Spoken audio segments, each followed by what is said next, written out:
Welcome to the Analog Assault Podcast. Buckle up for some large explosions and some great nerd talk. Let's go!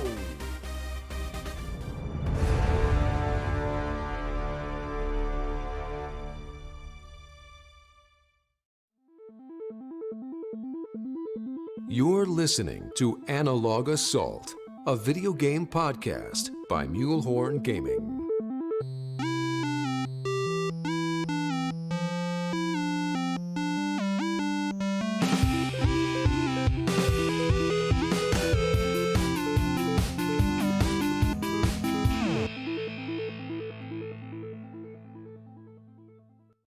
What's up, guys, and welcome to another episode of the Analog Assault Podcast. We have our typical hosts with us here tonight. We have Brad, we have Prime, we have Scarecrow, and we have Lupo, and a special guest tonight, Mr. Ben Irving. What's going on, guys? Hey, thanks for having me. Nice to see you all. Yeah, being here. Cool. So It's already as well, popping. Mule, because it was stressful as anything hosting last week. So thank you for coming back, Mule. You did great, Lupo. you did good, man. did great. Go to the rescue, literally. Literally. I had to watch the oldest mule play a little championship football game, aka Tom Brady, as they call him. So, you know, Oh boy. he won't Just outrun bizarre. anybody, but he can throw it a country mile. So, Fair enough. Again.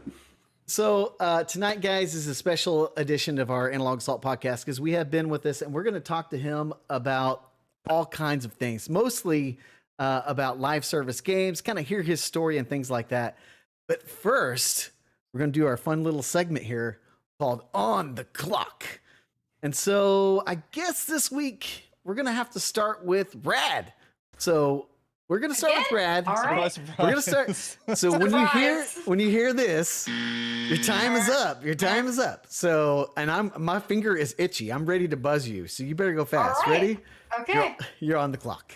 I'm on the clock. Awesome. So this is going to be so surprising. Actually, let me start over. Ben, it's so nice to meet you. Thank you for coming onto the podcast. I talk really fast, so I can fit that in my 2 minutes. But it's so good to have you. This will be a surprise to nobody, maybe Ben, because he doesn't know me, but I've been playing Mass Effect all week. So I have moved on to Mass Effect 3. I secured my romance with love of my life, Liara Tassoni, which felt really great. It was the most stressful 5 minutes of figuring out what the heck I was supposed to do that. But it was really great. It's been a lot of fun. I'm probably almost about 3/4 of the way through. I'm now dealing with the Quarians and the Geth, and that's been really fun.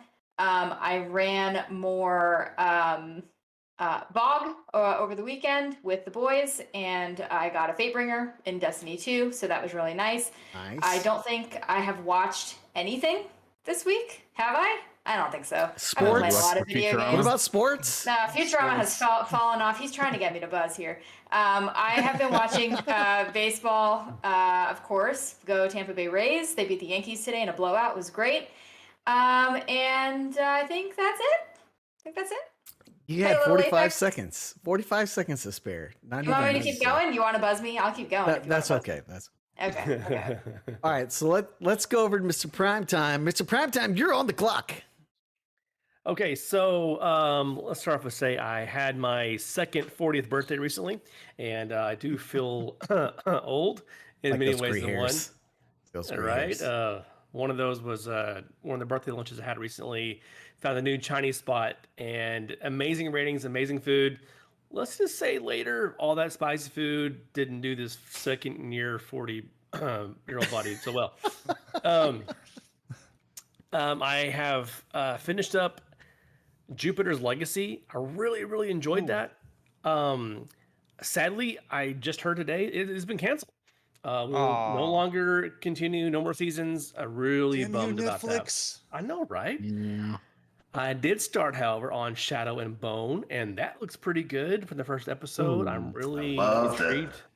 Yes, nice to see where this goes. And just like Rad, been playing Mass Effect 2. I'm not as far as she is. I'm missing that one key character in the Quarian Geth realm, and I just hit the second collector encounter and loving the game, doing all the side missions, mining a lot of planets more than I expected because I somehow find it therapeutic. I don't know why. Oh my, yeah, no, yeah, Who spinning the doesn't planets, love- yeah. Who Exactly. doesn't love a good probe? I mean, for real. Sending a probe. Probe away. Sending a probe. Probe away. I'm like, oh. So yeah, Mass Effect. Just like an alien. Some rest. some shows, and that is really about it. There you go. You had 17 seconds, man. I was so close. That's my favorite GG's, number, Brian. dude. GG's. All right, so we're gonna put our guest on the spot. Ben, you're gonna be on the clock, so go. Watch out. All right, so gaming-wise, I guess the last week or so, been playing a bunch of Overwatch. It's a game I always go back to and love playing. I don't know why I find it really chill playing comp, even though like it's not at all, but something about it I find fun. The other shoot I've been playing is Apex Legends. That's my like, if I have a sweatier moment, you know, I'll go there. I feel like trying. Do you? Okay, yeah, good. I'm getting terrible at shooters. Like there was a time in my life where I was pretty handy, and now I'm less handy. Let's just be generous and call it that.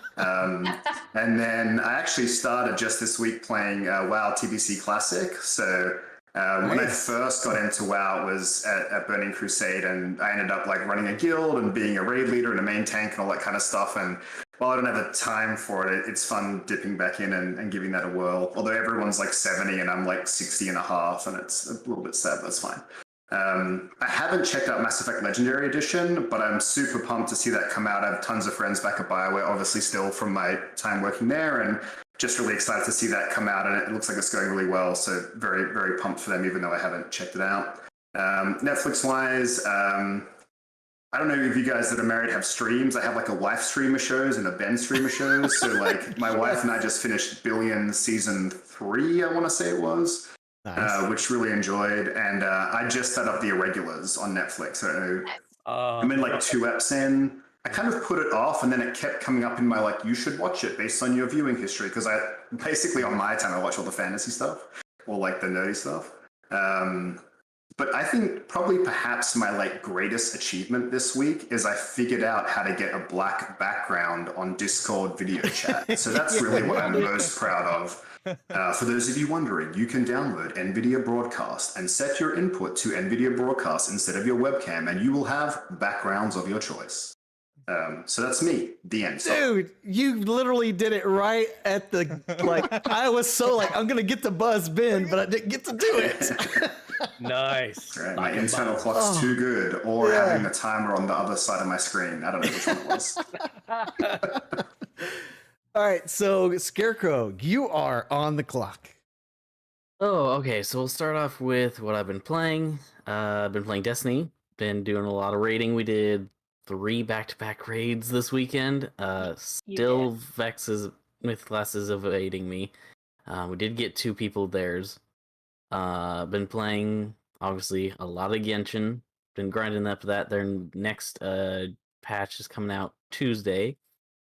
And what I've been talking about a lot lately, NGS, PSO2 NGS release that they're dropping on Tuesday or Wednesday as well. This next Wednesday. So been prepping for that in some regular PSO2. Other than that, I actually jumped back into Apex a lot this week. And I have a quick little fun thing that myself, Lupo, and our friend Underdog were playing a match, and I was playing Valkyrie. And it was one of my first matches playing with her. And we were just kind of going along, and then all of a sudden we just get wrecked. Like, Dog and Lupo both go down. I'm like hiding over on the side, like I can't even get to them. Like I can't get to them to pick up their beacons. I'm like, I'm sorry, the ring is coming in, and I just Valk ult out of there, and I just run, just fly out of there. And I'm like, okay, I found a hiding spot. I'm gonna hang out over here. And Dog and Lupo are like, if you win this match, Dog's like, I'll send you some Chick-fil-A. For those who don't know, Underdog's wife works for Chick-fil-A. I did so not he's like, know that, send and you now some I know, Chick-fil-A. and He's I'm got the hookups. Yep. Yeah. And I'm just sitting there, and all of a sudden it's like champion, and I'm like, what? What? So apparently, like everyone else that was left, like there was 3 teams, and they all just died to the circle. Wow. So Nice. they've been doing that. And other than that, watching all my Hey, Scarecrow. animes. I will say, First bucket. Get wrecked. Jeez. Oh no, I had no! to tell it's a good story. You're cut That was a off. good watch- story. I think that I was a have good to story. explain at least one show. There's a horrible explanation. A marble becomes a Is rock. this a rock allowable? becomes moss. A moss turns into a wolf, and then a wolf becomes a man. That's a pretty terrible description. Yeah. Yes, Yeah. but it is very good. Okay, fair. All right, Well done, bro. Lupo, you're on the clock. All right, so I'm on the clock. So I played this really, really bad game all weekend. It was called Work. So I played that for a few Ooh. hours this weekend because Boss level's the worst. Yeah, Yeah. working retail. So it was the holiday weekend, so I spent a bunch of time there on Saturday, Sunday morning. Missed out on raiding with my friends, so I was a little upset about that. But I've also been playing a lot of Apex. Just something about the game right now just feels very, very good. Don't know why. It's never something on my not on my radar to come back to playing that again, but super happy to do it. And like every time I find a couple minutes, I just like let's get this drop in, let's do this, So that's how I've been spending a lot of Got my the time. But I bug. did finally finish Mass Effect 1 Legendary Edition, and I was very very happy to like get through that whole thing. I finished all but 2 achievements too, which is really nice. Now I don't have Nice. to go back and play it like 6 more times, even though I probably will. And that's really like the playing stuff. Like played a little bit of Destiny. Just haven't had a whole lot of time with work. And then watching, I finished chapter 4 of JoJo's Bizarre Adventure Golden Wind. So that was I've put that off for some time, and I was finally happy to get through that. But all my other like major shows kind of are on break right now, so waiting game. That's about it. Waiting game. Right on. Plenty of time as always, Lupo. Yeah. Well done, That New Lupo. York- New Yorker talks fast, Yeah. There you Yeah. go. All right, so I guess I'm on the clock here. So mine's going to be pretty short and sweet. I've been playing a lot of games like usual. Been actually getting back into Warzone, playing that a lot, and been actually doing really well. Doing some research and learning on certain builds and things like that. Trying to do the battle pass. Playing Apex, of course. Lots of Mass Effect. Other than that, I played a game called The Kids Are Sick, which every single one of our kids got sick the last week of school, so they didn't go to school the last week of school, and that has been fun because both me and my wife work from home. So that has been interesting to say, needless to say. Watching, I actually realized I didn't watch episode 6 of Superman and Lois, so I recently watched that, which that show is pretty good. It is actually great. Really good for a That's a Superman CW show. Yeah, it's actually, and I like The Flash, like the first couple of seasons, and I was just like, this is getting a little too much. But I've really liked it. It has like a Man of Steel vibe. So I've been Does. enjoying it. Other than that, that's about it with me in a nutshell. Surviving, not getting sick. So my kid, as you guys know, he played his championship football game. They ended up losing. But he did great. He did great. He was throwing bombs like usual. So threw a couple touchdown passes. So I was happy for him. You learn more from losing than winning, I reckon. Probably, yeah. We did. We had like a 20-minute conversation afterwards. I was like, "Hey, this is a good life lesson, buddy." But anyway, so since I had plenty of time. I had 20 seconds. Just so you guys. Well done. Ben, you are the man of the hour. I have to bring this up. We actually got to meet in person at EA Play, like 2 years ago now? I was going to say, I feel like that's 2 years, like almost like this weekend or something. Wasn't it in June? I don't know. Yeah. I feel like it was around I think- June.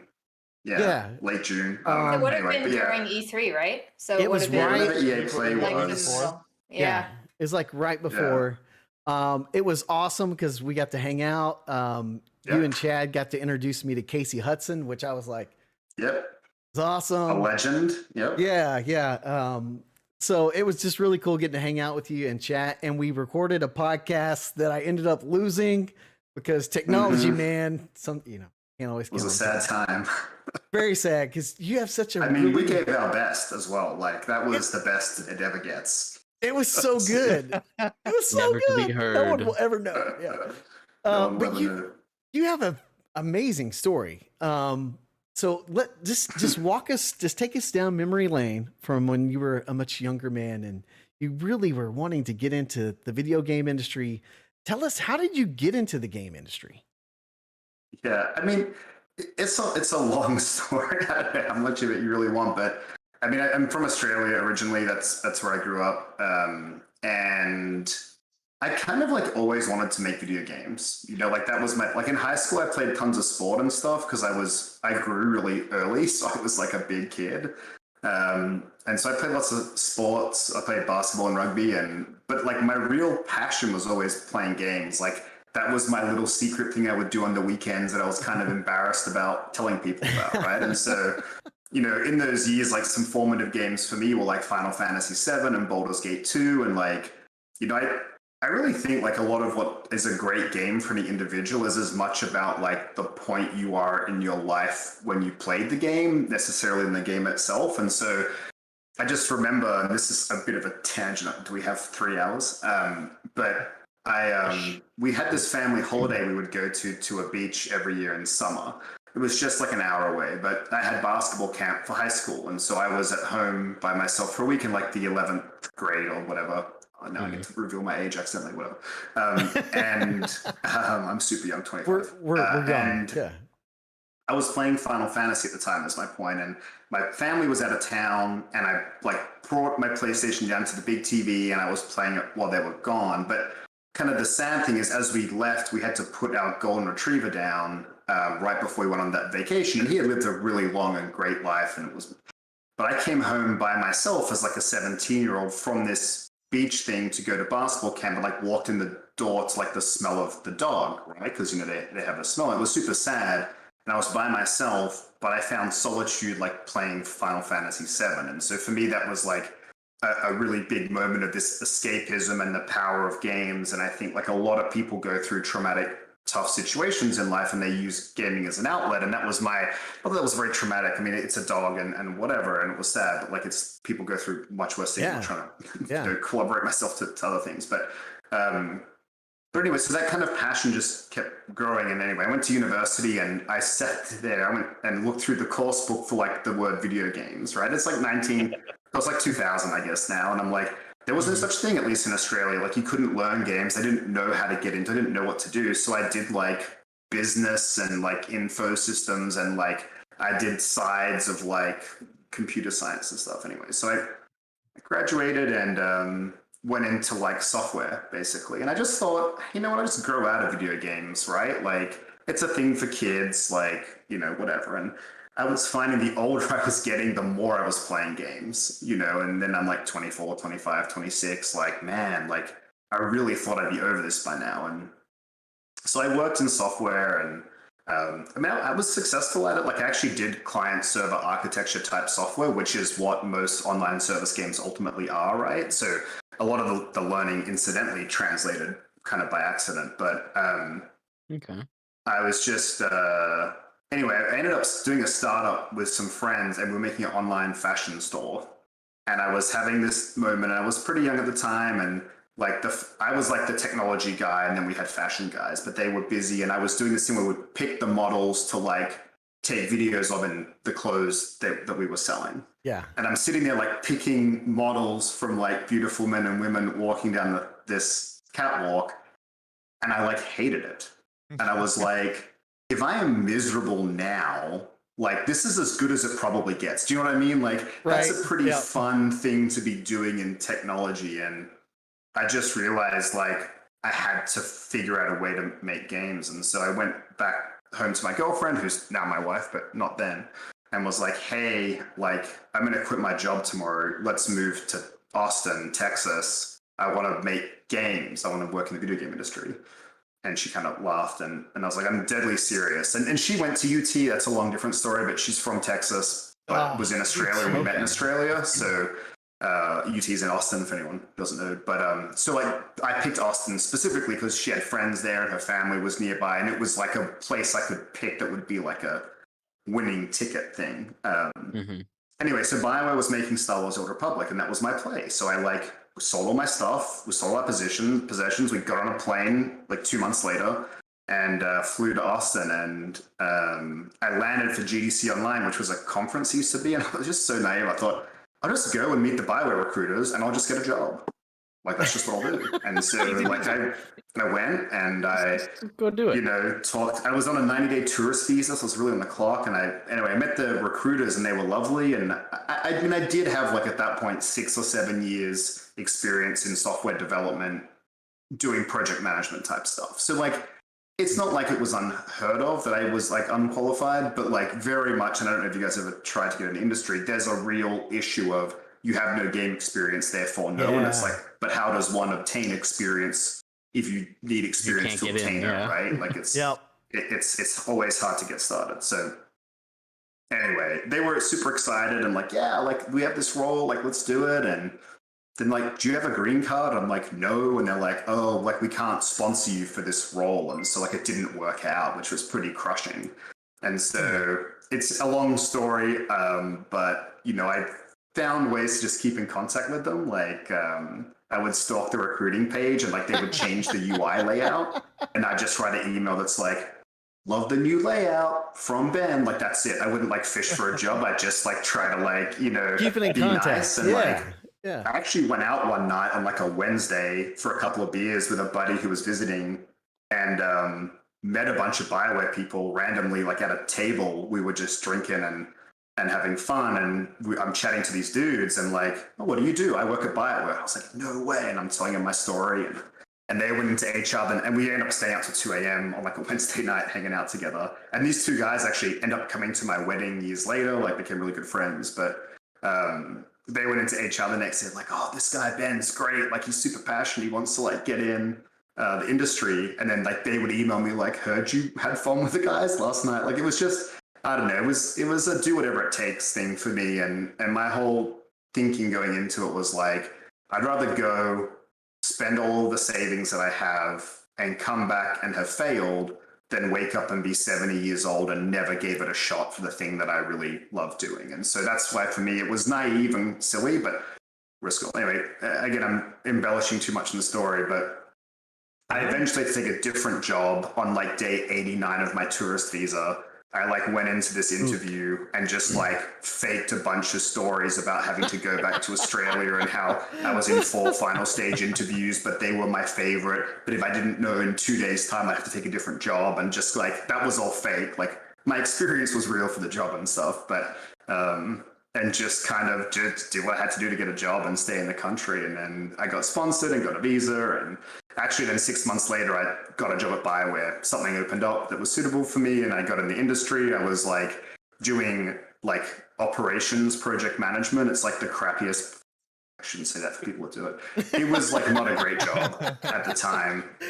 Like I was basically doing the slow tour deployments, like, and back then it was like physical blades. Like, I don't even know, like servers now for games, it's mainly AWS or equivalent, like cloud hosted servers. So like there's not real physical hardware to it that you care about as a developer. But back in those days, it was like there was 200 actual servers like in a room that we had to like deal with. Yeah. And I didn't deal with them, but like people had to. So like deployments were a pain compared to now, like, but it was like 3 a.m., 2 nights a week, we were patching the game, and I just loved it. I thought, oh, I've made it. I'm crushing it. I'm in the industry, and I had no influence on the game, but I was just in the building, and I was stoked. And that's kind of just where I started. And then, I worked at BioWare for 8 years or so. I ended up being fortunate to get given lots of opportunities there.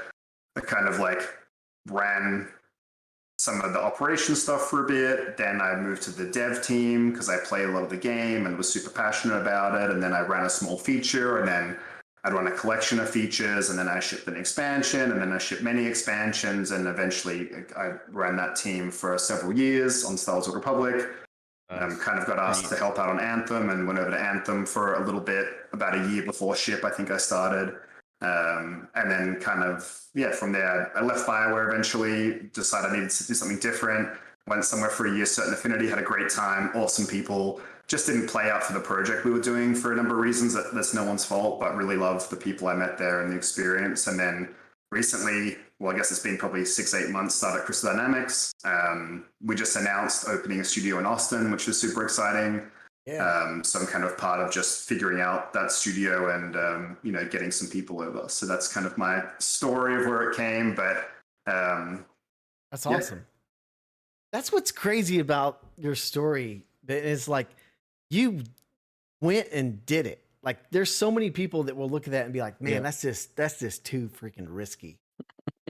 You know? Yeah, and I think like, anything you want in life, you have to do it. And I think you really have to be okay with failing and not caring about it. And that's why I always tell the part that's like, I don't want to wake up and be 70 years old and have never tried. Like that's like, no one actually cares about fit if you fail. Like one of the podcasts I listen to a lot is called How I Built This. I love it. It's a great podcast, but it's about billionaires, which whatever.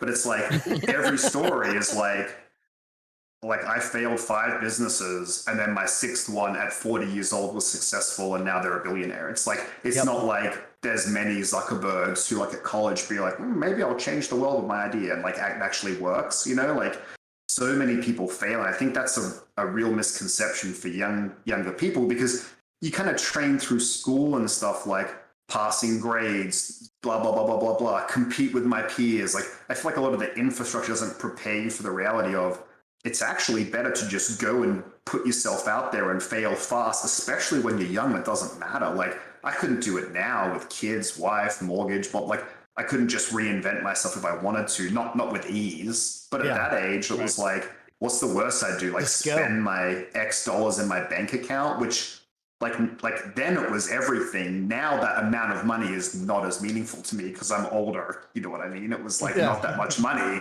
It was everything I had. Right? So at the time it felt like a big deal. And we were like, we got to a point where we like literally were out of money. It was at that point of like, we survived 3 months and then it was like, someone better get a job. But for me, that's why, like, and I like telling the story because I do think it's important that people do that, like do what you love and chase it, and chase early so if it fails and doesn't work, you've got plenty of time to like have a fallback plan and do something different if it can't work for whatever reason. And I definitely got lucky, like for sure I got lucky, but I also believe like luck comes everybody's way. It's all about who wants to take advantage of it. And sometimes you take advantage of luck and it's a bad luck roll, and it's a bad roll and it's a bad time and it sucks. And sometimes you take advantage of it and it goes great. But if you're not always trying to take advantage of it, like opportunities will pass you by your whole life. And that for me is why I like telling that part of the story, just because I feel fortunate that it's worked out and that I get to make games for a living, and that was my passion, and I feel very lucky to do it. But I could have easily not done it, which would have been a shame for me as a person. Yeah. I think that it's like so. I mean, you can relate it to anything, but I think that that story is so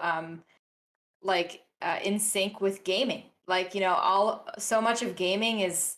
I can relate it to Mass Effect, but like so much of the Mass Effect story is like Shepard failing ridiculously for most of the time and kind of flailing around, and then finally like they get their big moment and they succeed. Spoilers.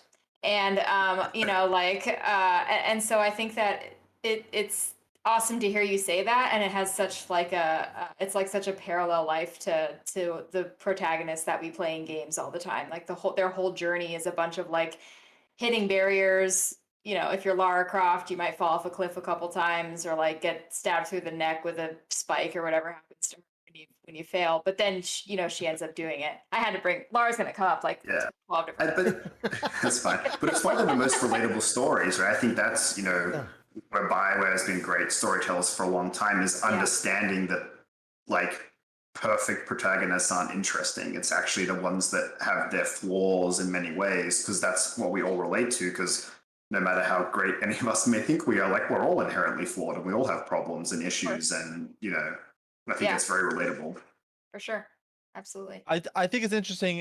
So you're talking about a little bit about like your work experience since BioWare, and that's basically like the last year that we've dealt with. So like we are living now in this new COVID world. Now we're into the second generation of the COVID world. Things are kind of changing. How did that impact like your workplace experience and even finding new work? Like you've only been with Crystal Dynamics a few months now, like 8 or 9 months you said. So how has that whole experience been, like dealing with COVID in the studio, working from home, and even finding new work at a different job studio? hunting? Yeah, I mean, so it's super interesting for a lot of reasons.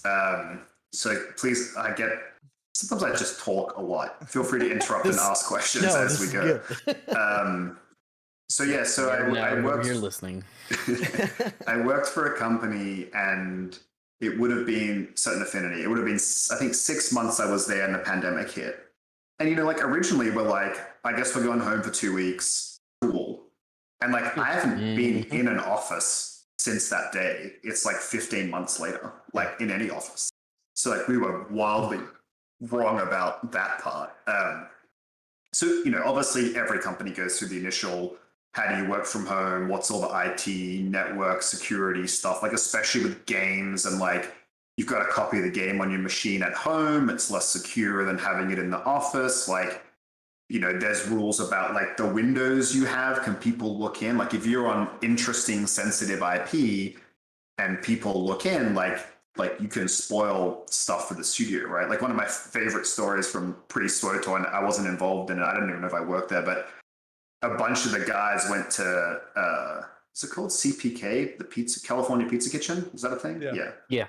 And they were talking about something, and coincidentally, like our journalist was at the table next to them and overheard all this stuff about the game that hadn't been announced, and it got leaked. And it was oh my gosh. And it's like a crazy story because part of you might think, oh, well, who cares? And it's like, the reason it matters is like you spend a lot of time on these things, and the way it's positioned and that first look really matters. Like it really matters, especially in this day and age of global internet and how much entertainment and games there are. Like if you like whiff on your window, it can be really detrimental to the game. So there's a lot of that stuff that was interesting, but where I think it gets really interesting is like how it changed like workflow and how you work. And so I think there's a bunch of positives and a bunch of negatives to it. So like one interesting thing is that I think is a positive, like a lot of studios have multiple locations, and like what's generally really hard is like say when I was at BioWare, we had Austin and Edmonton and then Montreal for some time. And so like having 10 people in one room and 3 people in one room and like trying to VidCon in, and like whoever has the most people becomes like the majority stakeholder in the conversation just because of technology. Yeah. But then you go work from home and everyone's one square on Zoom. Like everybody's actually equalized. And so that was a super interesting, like a lot of the issues we had remotely, and at the studios at the time, we had an Austin and a Toronto studio, and they still do, but I don't work there. And so like similar problems. And even where I'm at Crystal, like I'm in Austin, a lot of them are in California and some are in Seattle. And so it's different time zones, but like having that equalized and really made it be like, it doesn't matter where you work as long as you can figure out being on at the same time to collaborate. Yeah. Sounds like getting a raid team together. Yeah, I mean, it really is, right? And I think there's so much about that that's great. There are some other wins, like I don't drive to work. That's an extra hour I get to do actual work a day. Or you can do something else with your life that day with that hour. Yeah. I mean, a lot of what we do is breakfast. A lot of what we do is super collaborative. So like a lot of it is getting 15 people in a room. The logistics of that in an office is often hard. Like there's never enough meeting rooms. Like at least the games I work on often like 150, 200 person teams. Like it's hard to figure all that out. And so like there was a lot of logistical stuff that was like in Slack /Zoom enter, and people just click and you're like, hey, I'm in a meeting. Like that's amazing. There, yeah. So lots of positives. Stuff that got harder was like gameplay reviews. So, a lot of what we used to do was like get a bunch of people in a room and review like, oh, we made a new playable character or a new enemy or whatever. Like, let's play it, or let's do a level walkthrough and check out how's the lighting, how's the whatever. And it's like, to do that remotely, everyone has to have gigabit internet, I guess, and or fiber, or even that's not sometimes good enough, because if Zoom just gets choked up because the universe all went to Zoom in like the same window. So it made it really hard to be like, is this quality crappy or is the video streaming bad? Like if you're doing art reviews, it was hard. So like gameplay stuff was super hard, but then like artists loved doing concept reviews. So, before you build any feature, like you make an enemy creature, like you do a piece of concept, right? So you align on like, what's the look and feel of the enemy we're creating before you invest like hundreds of hours into actually making it. And so they would love it because they could just get the editing tool out in Zoom and just like draw like, I don't like this and I don't like, and so their workflow was better. And so there's just like a million examples of like things that worked and things that didn't. And one of my like favorite ones for me was like, you know, everyone structures it differently, but just conceptually, like a lot of how you structure software development is in like milestones. So you might have like a 12-week milestone that's 3-4 week sprints, and that's how you like have incremental things. And you might be like, hey, at the end of every milestone, let's have a playable experience that you can play, and that's how you like push the game forward, right? As opposed to like doing different things. And so often what you do at the end of those things is you do like a celebration. So you'll do like, hey, let's have everybody show off the cool work that they've done and the stuff we've achieved that week. And so when you're in the office, it's normally like 150 people across 2 locations in a big room. You know, someone's up at a thing presenting, and because everyone's polite, it's kind of quiet outside of like the applause at the end of the thing. And but moving to Zoom for that same meeting, it was like being a Twitch streamer. And like a lot of us kind of want to be Twitch streamers, but it was before our time, you know? But so then all of a sudden, like chat and Zoom's like blowing up through all the presentations, and people are chatting back and forward and getting super into it. And it was like, this is a way more engaging variant of a all hands, which is what it's often called, you know, or a celebration thing, than the what now feels like a stale get in front of a room thing. So there's just like so many different things that it impacts, like getting hardware at people's places. A lot of bigger companies are doing stipends, like we'll give you a $300 quarterly stipend to like upgrade your internet so that like you don't have to pay for it. So I think companies got super generous about stuff, like the bigger ones who can afford it. Sure. But yeah, I'm kind of rambling on, but just like a million different things that I think is super interesting. And so we're kind of at the point now though, where it's like, okay, we know how to all work in the office. And now we all know how to work at home, but what we don't know is, can we do half-half? Because really that's where the conversation is now for a lot of workplaces is like, well, what if half come back? And so for the office side, I think the really big thing you miss is the human emotional connection. Like Zoom just doesn't do that well. Like there's no casual coffee, like water cooler, let's get lunch together, bump into the corridor. You look pissed off. Why are you pissed off? Like, what's going on? Like, you just don't get that. Just my face. Hey, dude, the message you sent didn't sound like you were feeling too good. You all right over there? Yeah, but like, and you just you have to wear pants again. Ugh. Well, yeah, I don't want to embarrass myself what I'm wearing right now. I'd have to take off my Crocs. Streetwear, that's for certain. I'd have to take off my Crocs. I can't lose my Crocs. Oh, no. Different episode. No. But, come on, man, give some love to Texas Crocs. Let's go. Ship goes down. We have a guest here. Oh, sorry. Come on. That's fine. To wear the fancy Crocs with bro. But yeah, so I think like losing that human connection, especially if you're in like a leadership role, like a big part of getting a sense of like the team and team morale is like you can just sense it on the floor. You can tell in meeting rooms. You can tell by body language and how people carry themselves if something's wrong. And I think for the individual contributors, what's tough is like if you're not a super outgoing communicative person, which many people aren't, like the only way to say how you're feeling is to formalize it with a meeting. And the moment you formalize it, you make something a bigger deal than you might think it is. Yeah. Whereas you could bump into someone in the hallway and just be like, oh, I'm just having such a bad day. And then it's like, that's a casual, normal thing. And then if people care, which they normally do, they can pull you aside and be like, hey, what's going on? But then it feels like they're pulling the information, right? You're not pushing it. And like psychologically, it's a big deal. I think depending like how confident you are or the point of your life and all those kind of factors. And so that's the really hard thing. So because of that thing, there's a lot of, we should go back to the office because that part is actually a big deal. Yeah. You know, but then lots of people like, hey man, I'm more effective at home. Like I'm doing way more work, you know, because you can argue like in the office, if you want to interrupt, say like me, like you just walk behind and like I have to listen, you know, but if you Slack me, if I'm busy, I'll just ignore you for 20 minutes till I finish, right? Like if I don't want to be bothered, like I don't have, like I can choose if I'm bothered or not, basically. And it's important for like engineers and people who like get in these complicated problems. And if you stop them, it might take them 20 minutes to get back to where they were at in their head to solve a problem. So it's like a really big deal. And so I think that'll be the challenge, at least for us, is like, how do we manage half? Like, I mean, I'm fully vaccinated and lots of people are. We're in that point of like, should we go back pretty soon kind of thing? And so I don't know how that plays. I just think we're going to have to learn to do it. But I don't think it's as simple as like half go back, half stay, everything's great. It's like, no, just because it worked all in and all out, it doesn't mean it works half, because a lot of the problems are exacerbated by not being equal in like, well, you're going to have 10 people in a room and 5 people on a Zoom call. Like, are we back to the same remote problem again? So I think that's interesting. And then kind of to your question on what's it like to get a job, like, I feel like it's actually way easier to get a job in the pandemic, at least in video games. It's way easier to move companies because like there's less emotional attachment because you're like not in with the people every day.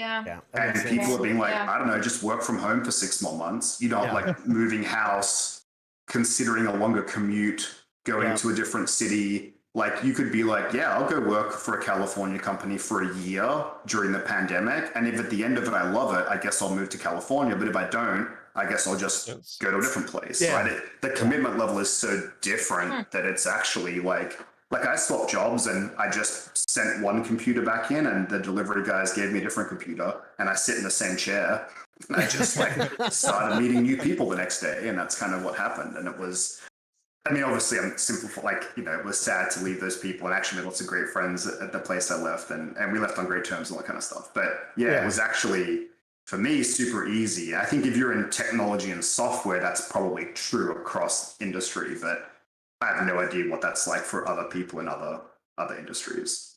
Probably harder. For what it's worth, I made a transfer in the middle of the pandemic and it was with the same agency, but across units. And it kind of felt that way because I had been working, my husband and I bought a house last year and I'm a counselor, I'm a therapist. So I, you know, was working in an agency setting and I transferred and it was kind of like, okay, got it. Same thing, like gave me my old laptop and got a new laptop. And I was like, hello, new people doing a thing that I've been doing and just in a different building now. I'm really grateful because our building has reopened, so I'm able to go to the office more and kind of like get that routine going. I wish my husband's company would get him back in the office, but mostly for his mental health more so than mine. But I will say from a completely separate agency, or excuse me, from a separate setting than gaming, it was fairly similar. It was like, oh, yeah, okay, I guess we just pick up and go. There's not like the whole, you know, meeting new people and taking a full first day to like get acquainted in a new space. It's just pick up and go. Yeah. And I think, you know, even the family life situation is super interesting because just depending who you are, like, you know, some people like for me, it's been great being at home. I see much more of my family than I did before. Like I really enjoyed that part, but other people, like I have 4 screaming kids and I don't have a space for a desk or like an office. I need out of this house like immediately. Sure. You know, or even thinking about like, I don't know how old it is, but like the younger people who like, I'm house sharing with 4 people, like say in California, I never planned to be in my home. Like I've got a tiny room and no space. And like now they're cooped up for a year. They're like, they want that office and they go to dinner every night. Like their whole lives is a hard situation. So. I didn't even think about that, honestly. Buying a house in the middle of the pandemic was so odd because I mean, like you buy a house. You did? That's crazy. we bought a house last year. The market, I'm in Florida. The market was great here. And so we bought this house and it was great, but like we didn't realize, you know, usually you move in somewhere, you take a couple of days and then you have to go back to work.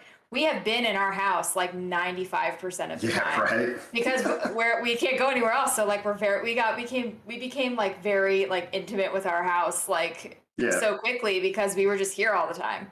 It was bizarre. And so, anyway, I mean, even you and I could go on this conversation. Sorry, I'm talking about like. Okay. If we didn't have a trampoline, I would probably go crazy with 4 kids in our house because my wife and I both work from home. So. So do your kids use the trampoline or do you use the trampoline? Sometimes I just throw them on the trampoline and Lock the door. Hey, I want to circle back real quick, Ben. Something that I think is interesting because it's something I have in my work too. Because my work is like very high secure type stuff. What you talked about, like with leaks and things like that, I can't imagine what that's like having to try to work in that environment. And then I've always been really curious about this. Like, as a developer, you've worked so freaking hard for your game, and then some Joe Schmo gets a leak and they leak all your hard work when it's not ready.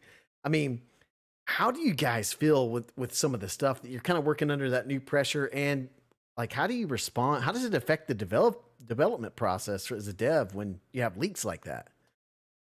Yeah, it's good. It's a really good question, and it really just kind of depends on the context. Like, the hardest part is always whatever the leak is missing all the context Sure. for people to really get it, right? Like, so for example, it could be a leak that's received negatively, and it could actually be a positive thing, but like the leakers are typically not the people that know the full context of all the plan and marketing and how it all fits together. And like, you can communicate that to a team, but doesn't like, unless you're living that life, you don't know all the things all the time, right?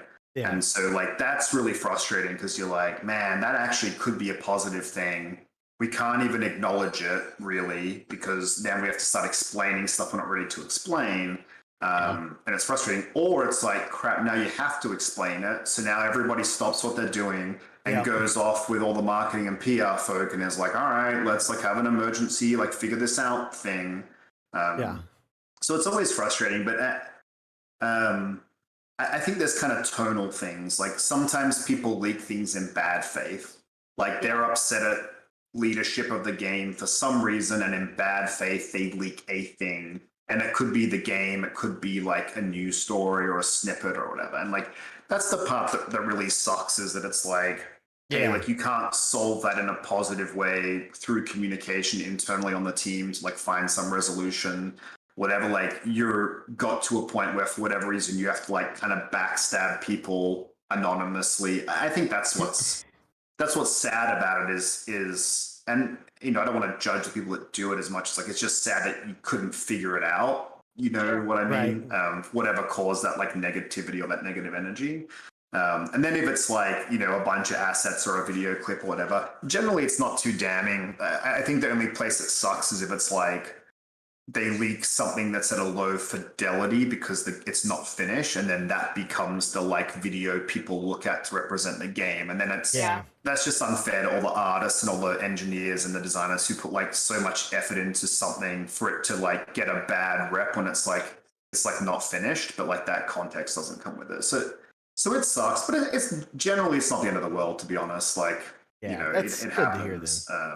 You know, if Crystal Dynamics needs an in-house therapist, I know me, and I'm happy to come aboard and help some of these peeps, you know, sort through some of that anger. And maybe I'll be sure to pass that just on. let me know. Yeah, I'll let you know. Whoever works for Tomb Raider, just let them know. So it's one of the things, like watching the show Billions, I'm like, they basically have that, like their HR person's effectively a therapist, and I keep watching that show like, that's a great idea. Like, why don't we have that? For like 2 seconds, there are like huge organizations that have employment assistance programs where they contract out to therapists. So I'm always kind of looking to see how to do that. We actually really do have, like, we do offer all those services at Crystal and Square Enix. So it's like free. Did you just email me how to like become a provider? It's all external though. Yeah, I don't know. I know. I actually do. I actually started my own practice, my own private practice, my own business. I took a leap of faith and did that for myself. Oh, awesome. And Congrats. I that is one of the things that I need to do to like get more business. So I am joking, but like I'm not. But also, is that buzzer worthy? I'd be happy to help. I have no idea how it works though. So I've never met Ben. Let me snooze. Come on. I haven't told him my 12-hour story yet, so yeah, that's right. We'll wait till the end. Yeah. So let's move on to the live service questions. You know, Ben has a lot of experience with live service games, SWTOR, Anthem, the like. Just what's driving these games to be so popular right now, and what are we going to expect from live service games moving forward? Like, is this really like is this the trend that's moving forward? Is this what like more people want to see?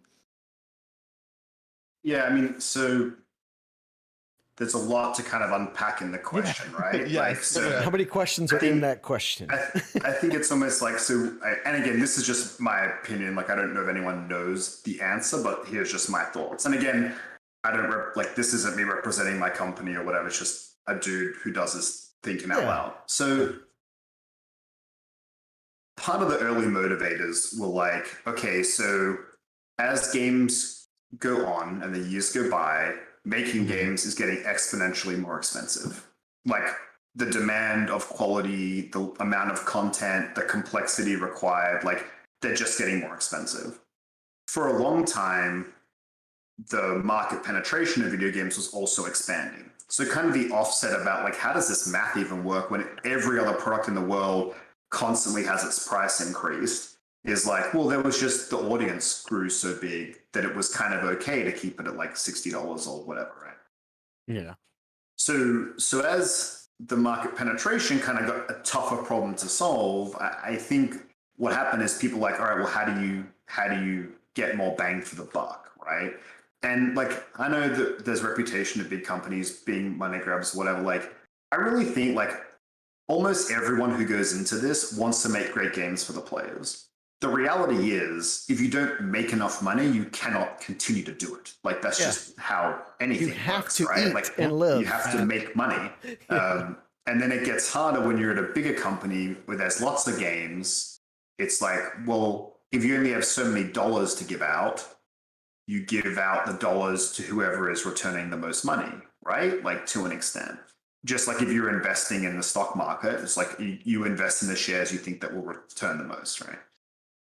So I think like there's the groundswell of this kind of stuff happening. And then a lot of the time when you ship a game, like like a lot of them are like 3-4 year development cycles, right? Or 5 or more, but probably average 4 or so, is like you spend a lot of that time like building a technology stack, right? So like you want to make creatures, you want to make cinematics, you want to make worlds. A lot of the time is like all this investment to be able to build the tools and the tech and the feature set to do it. And once you have it, it's actually less money to keep it going. And so I think what happened a lot of live services, like to get to ship, it was so expensive, but to keep it going was less expensive. And so like that's the real efficiency of money, right? And I think you see that earlier in the industry, it's like DLC, right? Like creating a DLC for a game is cheaper than making a whole new game with whole new mechanics and a different tech stack and different player behaviors and different AI and different creature types with like different models and rigs and like all this complication. So I think you kind of see this pattern of like, okay, it's all getting more expensive. It's also, once you get to a certain point, it kind of gets cheaper a little bit. And that's not always necessarily true. I'm just like generalizing. But I think the philosophy of it is. Then you start thinking, okay, crap, like games are making these like $100 million bets. It's like a pretty big deal. Like, you know, games come in all shapes and sizes. But if you like just generalize like AAA games like 100 million for the sake of the argument, and lots are more and some are less, but call it 100 million. It's like, that's a big bet. Like, how many bets do we want to make at a time? Geez, you know what would be great? Imagine if you had like consistent monthly live service revenue as a business model. And what if you had 2 live service games making constant revenue? Then losing $100 million by taking a risk is less of a concern because you've got like a revenue stream. So just like a business model sense wise, it like makes sense to have these revenue streams instead of like, all you do is sink $100 million for 4 years and hope after 4 years you make like $400 million or whatever the numbers have to be, right? I mean, a lot that's of like the organizations story. use like a profitability of like 30% profitability is kind of the metric. But sorry, what were you going to say, Emil? Yeah, that's kind of like with Epic, right? I mean, they have Fortnite, so they have that revenue stream built in. So do you think like as developers that actually like takes a little pressure off now because you're like, hey, we have more freedom to be creative and like, I mean, definitely if you're Fortnite and you have $9 billion, but actually I think the interesting thing for Epic is like they can funnel that money into their engine. Yeah. So quickly you see the progress that Unreal is making in their engines. Like that's what is super interesting for the industry about Fortnite. Like, yes, it's a global phenomenon. Yeah, every kid in the universe played it. Yes, they made all the money. I think the interesting thing is, well, now what happens to the industry in the next 5 to 10 years if they reinvest that money in their engine? Because a lot of the big studios use proprietary engines still, and they can still keep competitive with them, you know, because they're big companies. But I don't know, it'd be interesting to see what happens when Epic has now the most money, how that kind of changes the industry. And so, yeah, I think like all those reasons line up to why like it just is like a better like risk profile to have live service games if you can have successful ones. I think the part that doesn't work is a lot of companies who are traditionally not live service companies chase live service games for all those reasons, but it's not really the skill set that they have. And that's where I think you see some people get into trouble where it doesn't really play out. And so, you know, that's where it gets tricky. So will everybody do live service games? I don't think so. I think there's a really healthy market for single player games. I think you have to figure out like when you're an established IP making sequels, it's like much safer bet. Like you kind of know like your audience min range, if you only make an average game is X units sold.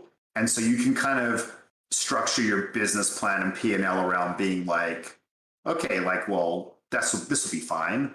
And then you're like, but you plan on making an amazing game. And so then there's all the upside. So I think there's still a market for single player games. Where it got hard is they really became exponentially expensive because of like performance capture over motion capture. So first off, like there was like no capture. It was like just scripted, blah, blah, blah, looks crap. Yeah. Now much of the cinematics went to like mocap and now it's performance capture that's like super expensive. So a lot of the storytelling became expensive, but they were the popular games, right? And so it was like trying to curb that expense versus the single player market wasn't expanding as rapidly as like the multiplayer market did. And the games became more expensive with no live service component and revenue stream. So I think the single player games got into a tricky spot where you had to really be the 90 plus games to do really, really well. Yep. And there was a lot of people making like good games that like weren't selling the numbers to like make it like a wise investment. And I think that's what made it tough for a lot of single player games, whereas you can have like Among Us or, you know, small multiplayer games that are cheap that like get so much value and can make so much money. So yeah, I don't know. That's where I just think a lot of it's tricky. I think live service games are going to be around forever. And I think single player games will be around forever. It'll get interesting how the business models morph. You know, like there didn't used to be free to play or monetization microtransactions. There didn't used to be a battle pass before Fortnite. Yeah, everyone's got a battle pass. Like, what is that next evolution of like what the next generation of kids want and care about and like resonate with as they grow up and like morph how they're happy to pay for entertainment? You know, even Game Pass to me is a great example of like, God, man, if you're an Xbox player, in what world do you not have Game Pass? That just is like slam dunk the best value for money. Exactly. Yeah. You know, PC as well. Yeah. Yeah. Yeah. Right. Exactly. Like I use it on my PC. But I think anyway, that's the rambles of answers. I don't know if that hits the question, but that's kind of some. No, I mean, it makes sense because for me, like thinking business wise, you would want some type of really good revenue stream coming in. So like one of the things I've always thought that BioWare was like had the advantage of is having SOTOR because it's still such a popular game. You get that reoccurring revenue from subs and, you know, making, you know, people using the store and buying things with their cartel money and things like that. But like for me, that makes sense that live service is going to be like, if you take a studio, you would probably want at least a really like 2 or 3 really good live service games. Because I'm like, as I'm listening to you, I feel like I can almost hear you saying like, hey, if we got like a good cash flow, that may open up more opportunities to do this single player game or this single player game. And it takes out a little bit of the risk because then if your studio doesn't hit that mark, you still have that revenue stream to give you a little cushion. If any of that makes sense. I'm kind of rambling now. Yeah, no, 100%. And I think like, you know, one of the questions in chat from the freelancer guys, and I'd love to know which of you it is because I know all them as well. It's been a long time, and how's it going? It's Steve. How's it going, man? Long time. Is, you know, what do you want to do, right? Because there's plenty of people and studios that like just want to make single player games, and you can construct a business model that promotes that as well, right? Like, you could have multiple teams on a cadence of release dates where there's a revenue stream every year. I think just either of them are super hard to pull off. I think like what I just described and what you said, Mule, like that's why people are chasing live service games, in my opinion, because that consistent revenue stream is clearly a better risk profile. But a lot of people don't like live service games. They just want to make great single player story games. And so I think you can totally do that as well. Just the approach is different. It depends on the IPs you have, and it depends on the previous success of games and like just a million factors. Yeah. So it's kind of complicated. And I don't know, like one of the questions I think it was from Steve was like, what comes first, the game or the idea to make a live service game? And like, I mean, there's no way to answer. I bet you both are true. I bet you there's plenty of people who are like, our business model sucks. We need consistent revenue. Make a live service game. Now make me pitches. And there are other people where like the studio is like, or the leaders are like, all I want to do is make this game I'm passionate about, and it happens to be a live service game. So I think like both are true. And like for me, actually, all I really care about is the games. I have learned all this other crap because a big part of my job is like having to pitch the game and get execs to approve all the stuff. And like, this is my life is like, we have a great idea that the team believes in. How do you construct a business argument that's going to make sense? And so that's where a lot of this stuff comes through. It's like a part of my life. And I hope none of them are watching when I call it crap, but like, it's just like we, at least for me, I do it all for the games, and I'll do this because I care about the games and I want to make the games, and I want the team that I'm working with to get to make the game they want to make as well. And so that's why you do it. It's not like this is what drives people, at least in my experience, at least those of us that are on the game teams, this doesn't drive us, but we've had to get ourselves educated about it because that's the language that gets used when you get to a point where you're talking to business people who are investing in a portfolio, and they're like, if I give you $1, you give me $1.10. If I give them $1, they give me $1.30. I have $3. What do I do? Right? Like that's kind of the reality of what a lot of big companies are like. Yeah. I mean, it makes sense.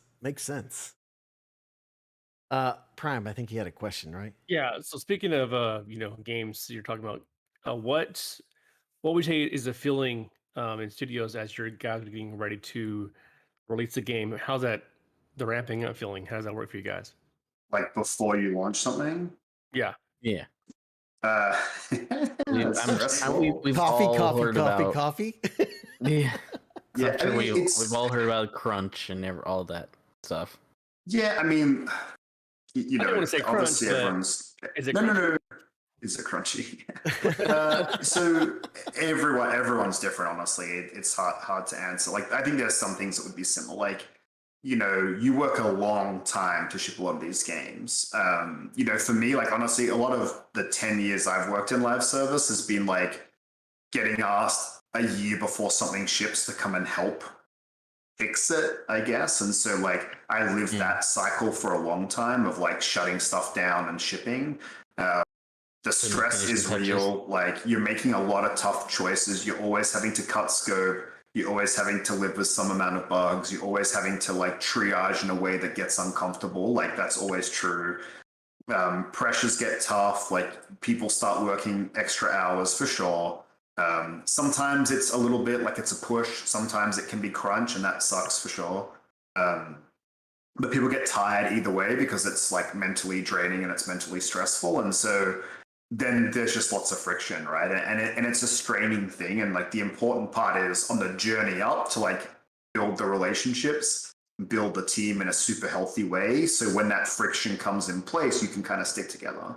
But when you ship, like the joy from that is like this high that you then chase forever, right? Like shipping something, seeing the community's reaction, you know, like I've been fortunate enough to interact with communities publicly in some of my jobs, and like shipping something and being in that, like that to me is like, it's such a great high that it's so exciting and so fun that like, you're living in a super stressful world, and if your live service, like you ship and day one is like it's day one, you know, it doesn't matter that it's taken you years to get here. Like you better be fresh and ready for that day one, for the real journey to start. And so I think it's super stressful. I think it's hard. I think if you're well prepared and you get a good core of the game early, you can feel good about like all we're doing is like adding bonus features. But you know, sometimes you're in a spot where the game's not ready and you've got to ship for reasons, and that's the worst spot to be in, where the team knows the game isn't ready. There are factors that mean you have to do it, and I don't want to get into what they may be, but like you can imagine a million different reasons. And then you're doing something and it's not ready, and then you deal with that. Like that's the worst case. I think the other cases are still like, it's hard, it's stressful, it sucks, but then you have this really rewarding moment that is like hard to compare, at least in our industry, because you're doing it on these long cycles, and that elation, I think, again, like for me, I feel like for a long time I would just chase that feeling, you know, and it's a hard thing to chase always, or to have always. Yeah. There you go. Awesome. Luckily for you, it's my turn to ask some questions, and it's just a great. Wait, what's the 12-hour time. thing? What's the 12-hour thing? You got to tell us that. Okay, let me tell you the 12-hour thing. So, I'm not just talking a big game when I say that I love Lara Croft. So, a couple months ago, I do stream on Twitch, and a couple months ago, I was like 20-ish. Followers away, and I'm very silly, I'm very goofy, that's kind of my shtick, and I was like, guys, if you can get me to 500 followers by the end of the week, I'll do a 12-hour stream, no big deal. And then I woke up the next day and I had like 9 followers left to get, and I was like, okay, if you guys can get me 9 followers by the end of today, I will do a 12-hour Lara Croft cosplay stream. Oh, awesome. Which I ended up doing, and I sat. Well, I got up and stretched, you know, every 4 hours. But I sat and I played in one sitting. My gosh, I just like lost it. What is the name of it? Yeah, no. But what is the third one called? Shadow of the Tomb Raider. Oh my god, I just like lost the words in the middle there. So I played 12 straight hours of Shadow of the Tomb Raider, and beat it. It was great, and then I had like an hour and a half left, and then played Lara Croft in Brawlhalla for the rest of the time, and it was really, really fun. I did, Thad was there to see me get my first win against real life humans. I'm unsurprised. I'm gonna out Mule here. He just wrote that he has started all the Tomb Raider games but never finished one, and I'm truly unsurprised. He never finishes anything. He's never finished Witcher. He's never finished Witcher 3, which is actually just a travesty. He never finished the prologue of Witcher 3. Yeah, let's get it right here. Anyway, so I don't know if you, Ben, know anybody who works on Tomb Raider, but if you could just tell them some nerdy 30-year-old woman in Florida loves their games, that would be. I'll use that as a direct quote. I'll see if I can track someone down who works on that. Please do. I actually played Shadow of the Tomb Raider like recently as well. I'd played the other ones, but before I joined, I played it, and there are some great scenes in it. And, there are. But like, there's that scene where she gets out of the water. And she's like, "I'm gonna kill them all." I was like, "What the?" It was like so intense. I was like, I was definitely like, I don't know if I want her to like beat me up or to kiss her. I'm not really sure what I want out of this moment, but it was really great. Awesome. Yeah. Cool. I have a lot of like shout outs. I think you gotta like. You have to remember, people love hearing those stories. Like if anybody like has a story about a game I worked on that's like a positive thing, like hearing that like actually means the world to the people that work on it. Like there's so much internet hate out there, and you get berated about so much crap. Like getting the nice messages, it actually. So I will definitely find someone tomorrow to like give that quote to that I can pass it on for sure. That's great. Yeah, totally. I have a lot of, we don't have to do this now. I have a very nice Mass Effect story. I met Allie Hillis, and she was like really, really nice to me, and I still cry when I think about it. So I have a plethora of nice video game stories for those peeps. But yeah, so Mule, I saw you like raise your hand. I was going to say, I can thank Ben and his team at the time directly for my 2080 Ti, because I won it at EA Play. It's in my computer right now, and it's like liquid gold because you can't find GPUs now. So yeah. That's a nice thing to win. That's right, because you guys won it for the. We won it for the speed runs or whatever. Yeah, the highest score. Exactly. High score. Yeah, highest score in the Cataclysm, I think it was. Yeah, right. Yeah, that's awesome. Yeah. Sorry, Rad. I'm reading the chat and they're talking about me submitting my resume somewhere. I'm not sure what resume I'm submitting, but just let me know and I'll therapist submit. resume. Oh, great. Yeah, I'll give you my website. You can check it out. Sounds Cool. good. So the first question that I have for you is, if Ben Irving dictated all of the biggest gaming trends, what would we as gamers be seeing more of? Ooh. Interesting. So all independent from what I actually do, just to be clear for what I say next. Sure. Like, I mean, here's means what this. I really love, like as a player. Let's just do that because that can be There you different go. than like Yeah. what makes Yeah, it yeah, just yeah. what like Sure. is a good pitch or whatever. Yeah, we don't Um, want to compromise. I really love online games. Like to me, the like social connection of people is what really drives me. Like, Yes. you know, I mentioned my Final Fantasy VII and Baldur's Gate 2, like in those teenage formidable years a bit for me. But like at university, I played this game PlanetSide 1. I don't know if you guys ever played it. But I played I've heard like of it. 7 hours a day for 3 years. Like I played a lot of it. And Stunning. you can kind of correlate, like I couldn't figure out how to make video games at university with I played 7 hours of PlanetSide a day, but there was more time in those days. Anyway, but like I made some really good friendships, like doing that, like, you know, and that community element, like I used to have so many arguments with people about like a lot of the emotions I feel playing online games are the same as I had playing sport growing up, you know, working as a team to achieve a goal, working as a team to defeat other people. You know, so whether you're a PvE rating or you're in like a 5v5, like whatever the thing is, like there's a lot of correlations with emotion. Like obviously one involves more fitness and that's for sure a benefit to the sport. But like, you know, as you get older or like, you know, you have time at night or whatever, like not in the daytime, like for me, that really senses social. And like, I remember becoming really good friends with a guy who lived in the US when I was in Australia. And there was 4 of us who played PlanetSide every night for like, you know, all night. And he would get up at like 5 a.m. US time to play with us because that was the only time he had quiet time when his family was asleep.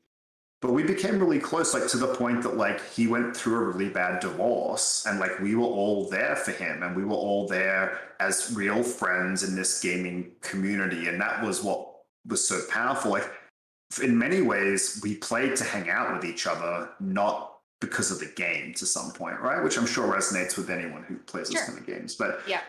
And so even like when I moved to the US, I actually went to visit this guy. I'd never met him before. And we went and like had a weekend together like 15 years later. And it was really interesting, which is a whole different, actually funny story, but I won't go into it because it's too long. But it was cool. So back to your question, like that's the stuff I really love, you know, and like my 2 halves of gaming, I have a deep passion for single player games. And that's the reason I really got into gaming in the first place. Like, you know, the games I mentioned before, obviously. But if I was just picking, I think that live service game, and I love MMOs. I'd love to remake an old school MMO. Like, what does EQ in 2021 look like? You know, like that kind of, you know, challenging, difficult one, but like more accessible for the times. I love the idea of PvP games. So like, you know, I'd weave PvP in there. So definitely for me would be like things that really focus on that social connection.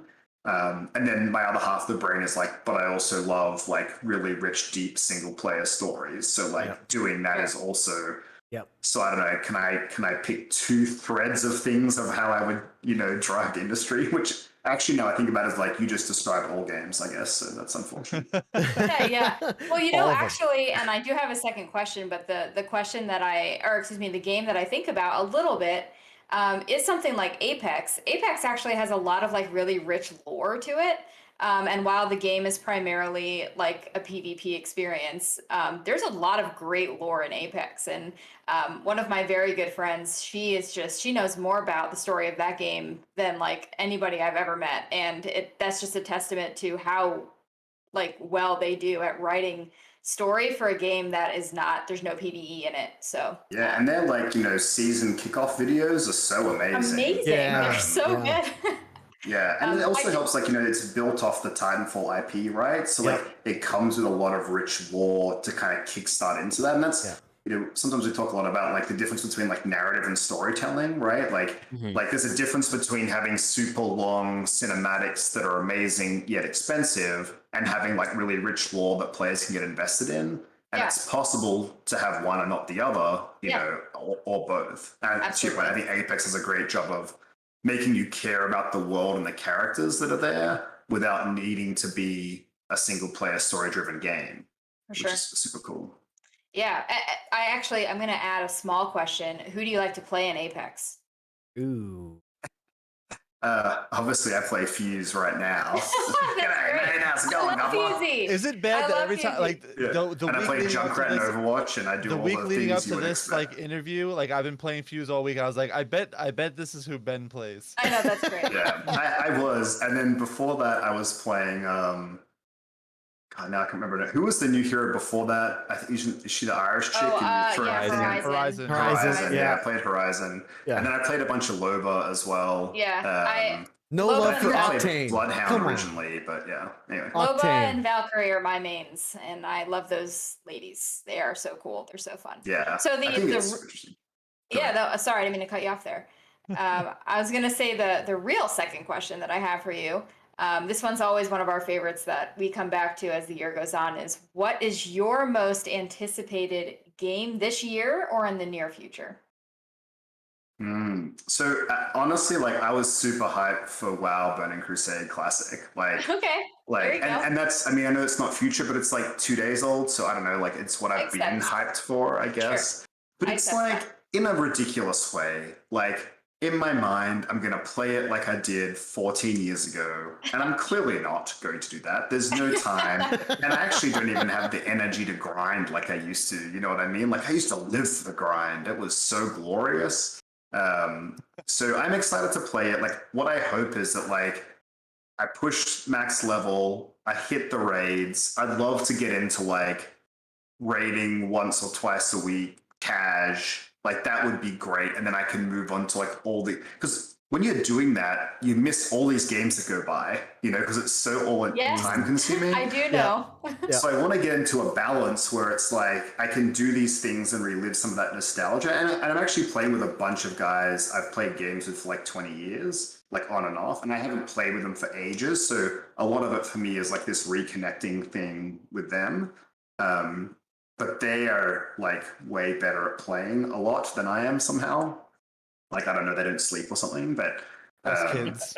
That's me. I don't sleep. Kids, but I hope that like I can like get to a point where I'm living that nostalgia but still have time for like the other games. But I haven't honestly looked much beyond WoW TPC Classic. That's what I've been looking into. I'm talking to a cast of where most of them were looking forward to a 10-year-old game that just came out. Yeah, I mean, right. we were all like, Mass Effect, oh my gosh. Like, so yeah, totally. Yeah, it's amazing how that works, right? Like, I don't know if it's the nostalgia or the what it is. Like, I mean, for those of you that played the trilogy when they were released, like, are you having as much fun this time around? Yeah. I'm having more fun. Maybe more. Wow, awesome. Yeah, Mass Effect 1 is like a vast change from the original, so it feels like a brand new game. Yes. Like it's like a brand new game that you already know like the story for, and you're like sitting there in anticipation, and it's just moving faster and more smooth, and the gunplay is great, and the abilities look better, and I can go on and on, but yes. Yeah, awesome. a quick answer for me. I played Mass Effect when I was like still kind of like a new gamer. So like now as I'm going through more experience and I have like more gamer sense. So yes to what Lupo is saying, like that I'm pointing over here and he's not across from me over there, but, on the stream. But he, so yes to that, but also like I have so much more gamer sense now that I'm like, oh, I know this makes so much. Are you better at it, or like you have a deeper like understanding of how like systems work and stuff? Yeah, I was playing Mass Effect 3 today, and I was like, why didn't I do this the first time I played this? I probably didn't even realize it was important. So yeah, totally. And to echo what Rad and Lubo said, I never played Mass Effect 1 the first time. I got back into gaming with Mass Effect 2. So to play the first one with all the updated graphics and gameplay was, to me, a tremendous experience because that story is good. It's really good. Yeah. Awesome. Absolutely. That's cool. You should totally Yes. play it, Ben. No, I know. I mean, it's on the list of things I plan to do. Again, I have lots of friends who worked on it, and I was meaning to do it so I could talk to them meaningfully about it, but Sure. I just haven't got Yeah, there. So yeah. I'll put it on the list for Backlog sure. goes on. Perfect. Yeah. For sure. Yeah. Yeah, so we're kind of gonna wrap this up a little bit. We do have one more question, and we've kind of talked about how you got into the industry and how it's changed over the years. So like, what's some like basic advice you could give someone who's trying to get into the game dev industry? Like Yeah, that's a really good what is question. your 2 cents? Yeah, so a lot of it depends on the discipline that you want to go into. Like the core disciplines, it's like art, design, engineering, production, QA, Mm-hmm. and there's a million subgroups across all that. So so it's slightly different for all of them, but in general, like, I mean, these days you can get a degree. So first of all, like, go get a degree in whatever field you're passionate about. Like, you can do degrees in art for video games. You can do computer science focused on game development, because like general comp sci and game development, computer science, like it's the same skill set, but you focus on different things.